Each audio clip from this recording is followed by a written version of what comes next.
안녕하세요. 수영로교회 새가족교육 세 번째 시간을 맡은 주호연 목사입니다. 오늘 삶과 믿음의 길에 대하여 함께 알아보도록 하겠습니다. 먼저 주제 말씀 함께 보겠습니다. 너희는 그 은혜에 의하여 믿음으로 말미암아 구원을 받았으니 이것은 너희에게서 난 것이 아니요 하나님의 선물이라. 행위에서 난 것이 아니니 이는 누구든지 자랑하지 못하게 함이라. 아멘. 에베소서 2장 8절부터 9절까지의 말씀을 가지고 함께 이야기 나누도록 하겠습니다. 먼저 샌프란시스코에 있는 금문교를 공사할 때의 이야기가 적혀져 있습니다. 깊은 바다 위로 높은 다리를 세운다는 것이 참 힘든 공사였었죠. 그리고 힘들 뿐만 아니라 많은 사고가 나기도 하는 위험한 공사였습니다. 이렇게 많은 추락사고에서 어떻게 하면 노동자들의 안전을 지켜줄 수 있을까 고민하다가 철사로 만든 그물 바지를 아래에다가 설치하게 됩니다. 그러자 참 신기하게도 추락의 빈도가 현격히 줄어들었다고 합니다. 그만큼 내 아래에 나를 받쳐주는 그물이 있다라는 생각이 있으니까 이 길을 건너고 공사를 하는 데 있어서 나 스스로에게도 안정감이 생겼다라는 이야기일 것입니다. 이런 안전에 대한 확신이 노동자들을 지켜주게 되었던 것처럼 우리가 믿음의 길을 지속하는 데 있어서도 우리에게 안정감을 주는 것, 그것은 바로 구원에 대한 확신 이야기입니다. 이번 과를 통해서 구원 얻는 믿음이 무엇인지 함께 생각해 보도록 하겠습니다. 먼저 첫 번째 질문인데요. 지난 시간에 우리는 예수 그리스도를 믿는 믿음으로 구원을 얻을 수 있다는 사실을 배웠습니다. 성경은 구원 얻는 믿음에 대해 무엇이라고 말하는지, 또 그 가르침은 우리가 생각하고 있던 믿음의 개념과 어떻게 일치하는지 한번 보도록 하겠습니다. 우리가 조금 전 읽었었던 말씀이죠. 에베소서 2장 8절과 9절인데요. 8절 말씀 보면 너희는 그 은혜에 의하여 믿음으로 말미암아 구원을 받았으니 라고 되어져 있습니다. 그래서 많은 사람들이 내가 믿었다, 내가 믿어서 구원을 받은 것이니 내 의로움이 있다, 내 선택과 내 행위가 중요했다라고 생각하곤 합니다. 근데 그 뒷부분을 보면 이것은 너희에게서 난 것이 아니라고 합니다. 그럼 어디에서 온 것일까요? 하나님의 선물입니다.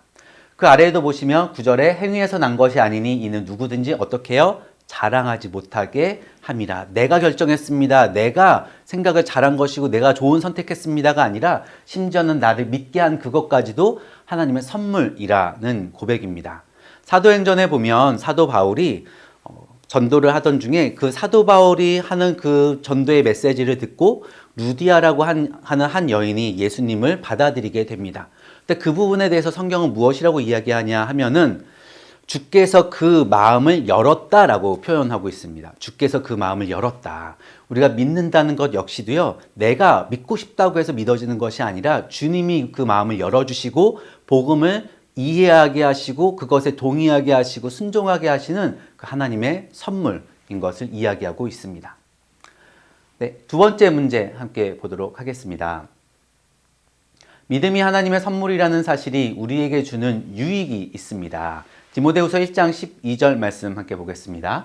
이로 말미암아 내가 또 이 고난을 받되 부끄러워하지 아니함은 내가 믿는 자를 내가 알고 또한 내가 의탁한 것을 그날까지 그가 능히 지키실 줄을 확신함이라. 먼저 이 12절 말씀을 보면 내가 또 이 고난을 받되 부끄러워하지 아니하였다라고 합니다.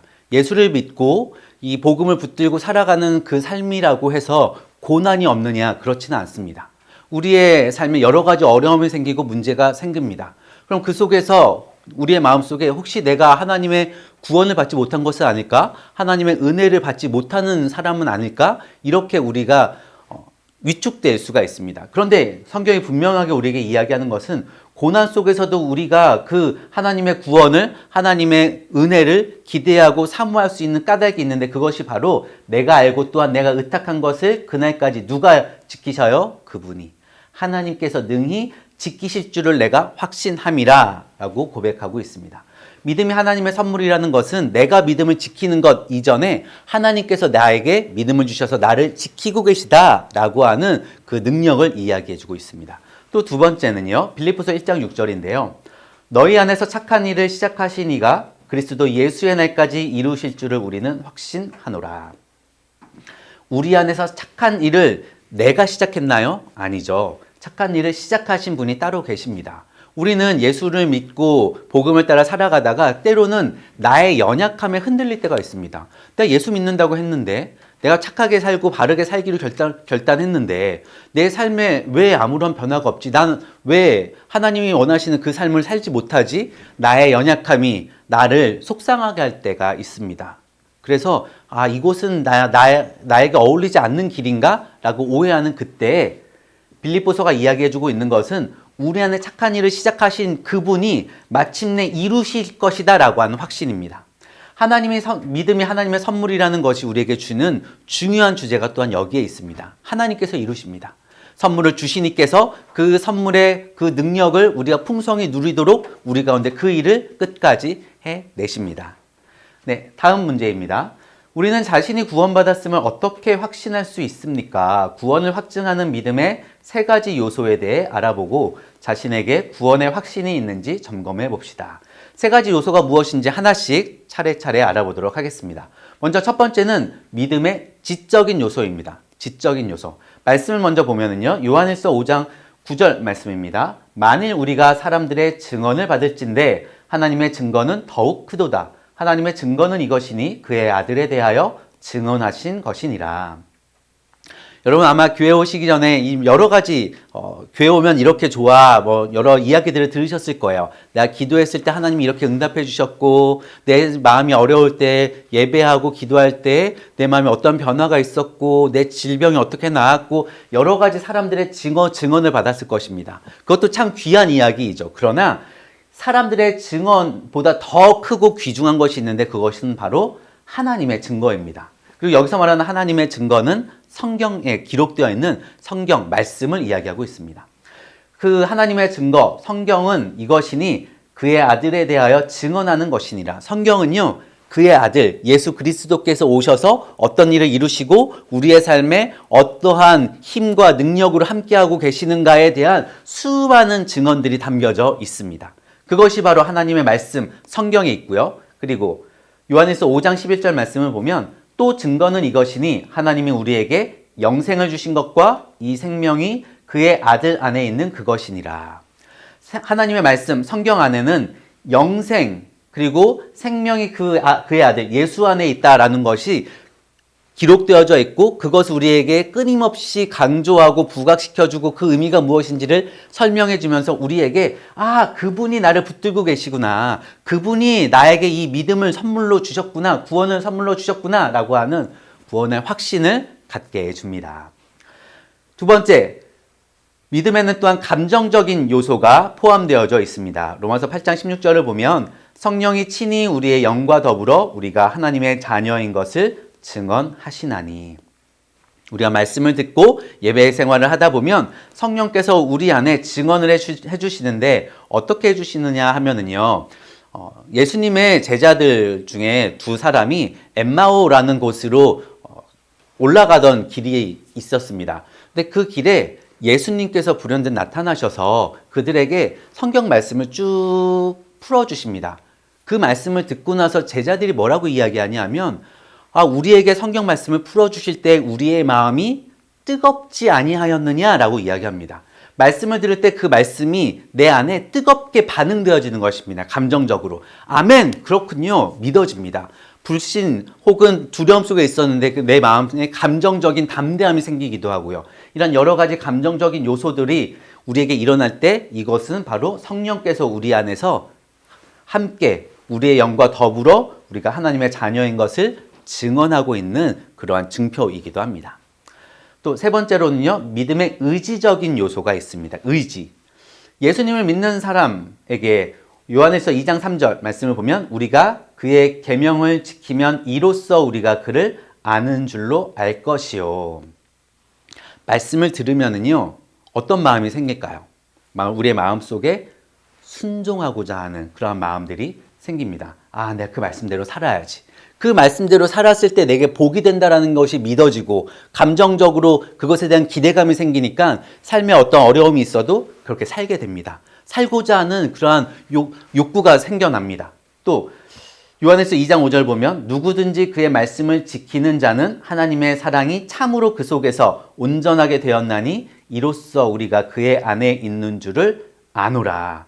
말씀을 지키는 사람은요, 하나님의 사랑이 그 마음속에 있어서 그 마음속에서 더 그 말씀대로 살아가고 싶게 하고 그 말씀의 능력을 신뢰하게 하고 힘들고 어떤 어려운 고난이 있어도 내가 세상 바라보지 않고 내 예전의 방식대로 하지 않고 말씀대로 살 거야 라고 하는 그 나에게 참된 믿음을 주면서 우리가 하나님 안에 있는 줄을 알게 하시고 또한 이것이 삶의 결과들로 나타나면서 더욱더 우리의 믿음의 길을 지원해주고 격려해주는 그런 힘을 주게 됩니다.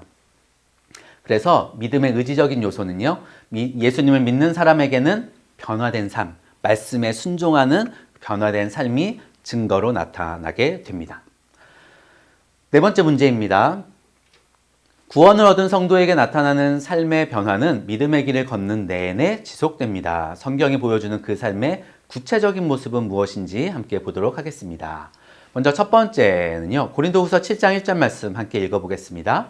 그런즉 사랑하는 자들아, 이 약속을 가진 우리는 하나님을 두려워하는 가운데서 거룩함을 온전히 이루어 육과 영의 온갖 더러운 것에서 자신을 깨끗하게 하자. 여기에서 이 거룩함이라는 단어가 나옵니다. 거룩이라는 단어는 구별되다, 다르다 이런 뜻을 가지고 있습니다. 세상 사람들은요, 다 영의 온갖 더러운 것에 휩싸여서 살아갑니다. 세상에서 내 기쁨, 내 만족을 위해서 악착같이 살아가는 사람들을 볼 때 마음이 상할 때도 있고 안타까울 때도 있습니다. 그런데 거룩함이라는 것은요, 세상과 다르게 살아가게 합니다. 세상의 그러한 일반적인 때로는 안타까운 아쉬운 모습이 아니라 하나님을 닮은, 하나님을 두려워하는 자로서 하나님께서 기뻐하시는 그 삶을 살아가게 하는데, 하나님이 기뻐하시는 삶이 무엇인가를 고민하고 살아가다 보니까 그게 사람들의 눈에 거룩함으로 보여집니다. 저 사람은 일반 사람과 달라. 하나님같이 살아. 하나님같이 생각하네. 뭔가 우리와 달라. 그래서 거룩함을 추구하는 삶을 살게 됩니다. 두 번째는요, 요한 1서 2장 3절인데요. 우리가 보고 들은 바를 너희에게도 전함은 너희로 우리와 사귐이 있게 하려 함이니 우리의 사귐은 아버지와 그의 아들 예수 그리스도와 더불어 누림이라. 여러분, 내가 좋아하는 사람이 있으면 그 사람과 내가 닮아가게 됩니다. 또 한편으로는 우리는 누구와 친해지는가를 생각해 보면은요, 나와 생각하는 것이 비슷하고 그 어떠한 상황에 반응하는 것이 비슷하고 어떤 성격이 비슷하고 이럴 때 친밀감을 느끼곤 합니다. 저 사람은 당신은 나와 똑같아 라고 하면서 우리의 마음이 활짝 열리곤 합니다. 우리가 보고 들은 바를 너희에게도 전함은 이 사도들이 우리에게 전해준 이야기를 듣고 우리가 그 말씀에 나도 그렇게 살아야겠다. 그게 정말 맞는 것 같아요. 그 말씀이 우리에게 진정한 힘이 됩니다. 그렇게 함께 그 삶을 살아가게 되면 그 삶에서 사귐, 친밀함이 생깁니다. 근데 이 친밀함은요, 더 크게는 우리의 사귐은 아버지와 그의 아들 예수 그리스도와 더불어 누림이라 라고 하면서 이 말씀에 순종하는 삶이 우리에게 예수 그리스도와 하나님과 더 사귀게 되는 그러한 기쁨의 단계로 우리를 이끌어준다 이야기해주고 있습니다. 네, 요한일서 3장 16절 한번 읽어보겠습니다. 시작. 이는 세상에 있는 모든 것이 육신의 정욕과 안목의 정욕과 이생의 자랑이니 다 아버지께로부터 온 것이 아니요 세상으로부터 온 것이라. 세상에 있는 것들을 단 세 가지로 요약하라고 하면 육신의 정욕, 안목의 정욕, 이생의 자랑입니다. 이 세 가지를 위해서 다 악착같이 살다 보니까 서로의 삶에 죄를 짓기도 하고 마음을 상하게 하기도 하고 충돌이 일어나기도 하고 여러 가지 힘든 상황들이 벌어지게 됩니다. 결국 이 세 가지가 우리로 하여금 죄를 짓게 하고요. 이 세 가지가 우리로 하여금 처음에 이야기했었던 거룩, 하나님을 닮은 거룩의 삶을 살아가지 못하도록 우리를 막게 되고, 그리고 죄를 짓는다라는 것은 하나님과의 사귐, 하나님과의 친밀함에서 멀어지게 하는 것이죠. 그래서 반대로 이야기하면 우리가 죄를 멀리하게 되면 이 육신의 정욕과 안목의 정욕과 이생의 자랑, 이 세 가지를 멀리하게 되면 하나님께 더 가까이 나아가게 되고 하나님과 더욱더 친밀한 삶을 살아가기 때문에 사람들은 더 죄를 멀리하는 삶을 사모하고 그 삶을 살아가게 됩니다. 마지막 네 번째인데요. 요한일서 1장 9절 같이 읽어보겠습니다. 만일 우리가 우리 죄를 자백하면 그는 미쁘시고 의로우사 우리 죄를 사하시며 우리를 모든 불의에서 깨끗하게 하실 것이요. 우리가 살아감에 있어서 예수 믿는다고 해도 죄를 지을 때가 있습니다. 예수 믿는다고 해서 우리가 죄를 한 번도 짓지 않고 살아갈 수 있는 힘은 사실 인간에게는 없습니다. 그러나 우리에게 있는 중요한 것은 바로 회개하는 삶을 이야기해주고 있습니다. 우리가 죄를 자백하면 내가 잘못했습니다 인정하고 그 죄로부터 돌이키고 새 삶을 살아가게 되면 하나님은 미쁘시고 의로우사 우리 죄를 사하시며 하나님께서는 우리를 향해 늘 의로움과 우리의 죄를 용서하심으로써 우리를 깨끗하게 하시고 우리를 다시 하나님의 자녀 되는 그 아름다운 삶으로 하나님께서 기뻐하신 그 삶으로 우리를 회복시켜 가십니다.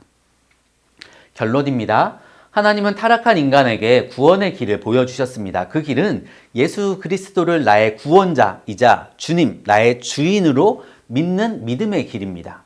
우리는 자칫 믿음이 인간의 결단이나 의지에서 비롯되는 것처럼 착각할 수 있습니다. 그러나 구원 얻는 믿음 또한 전적인 하나님의 선물이요 은혜입니다. 우리가 구원에 기여한 부분은 하나도 없습니다. 그렇기에 우리의 구원은 결코 흔들릴 수 없습니다. 사랑하는 여러분, 하나님께서 여러분에게 구원을 선물로 주셨습니다. 그 선물 안에는 너무나 풍성한 능력과 의미가 담겨져 있습니다. 그리고 하나님은 끝까지 우리가 이 선물을 누리도록 붙드시고 우리를 이끌어 갈 것입니다. 그 믿음의 길에서 함께 주님을 닮아가고 주님이 기뻐하시는 곳에서 주님을 찬양하며 만나기를 소망합니다.